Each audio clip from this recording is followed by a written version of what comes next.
السلام علیکم۔ قانونی ٹی وی چینل کے دوستوں کو منصف عوان ایڈوکیٹ کا سلام پہنچے۔ دوستوں، ابھی سپریم جوڈیشل کونسل کا جو فائز عیسیٰ کے حوالے سے میٹنگ تھی وہ ختم ہوئی ہے، اور اس میں سپریم جوڈیشل کونسل نے اٹارنی جنرل آف پاکستان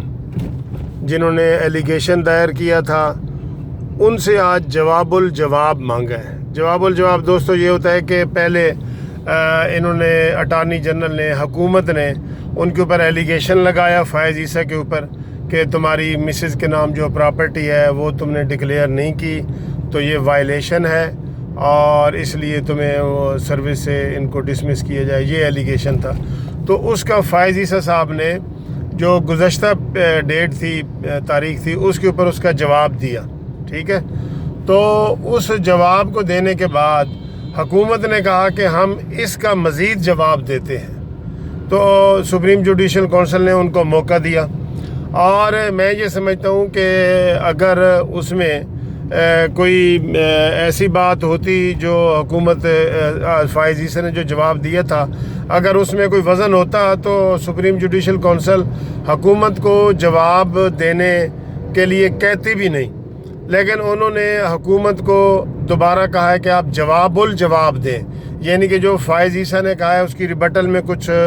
آپ کہنا چاہتے ہیں تو وہ دیں، وہ آج انہوں نے دیا ہے۔ تو میں یہ اندازہ لگا رہا ہوں کہ اتنا جو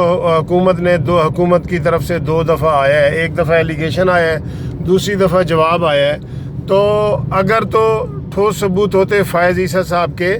تو وہ جب فائز عیسیٰ صاحب نے پچھلی ڈیٹ پہ جواب دیا تھا تو وہ کیس ختم ہو جاتا، لیکن وہ کیس چونکہ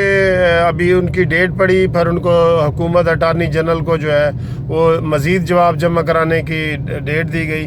تو میں یہ گیس کرتا ہوں کہ فائز عیسیٰ صاحب جو ہے نا، اب وہ فارغ عیسیٰ ہیں اور ان کو فارغ کر دیا جائے گا۔ اور آپ دوستوں کو پتہ بھی ہے کہ پہلے شوکت عزیز صدیقی صاحب اسلام آباد کے جو جج تھے ہائی کورٹ کے، ان کو فارغ کیا گیا، تو اب یہ بھی اسی طرح کا ہی کیس ہے، اور اس لیے فائز عیسیٰ کا بچنا جو ہے وہ مشکل ہے۔ تو وہ یہ سپریم کورٹ جو ہے، سپریم جوڈیشل کونسل جو ہے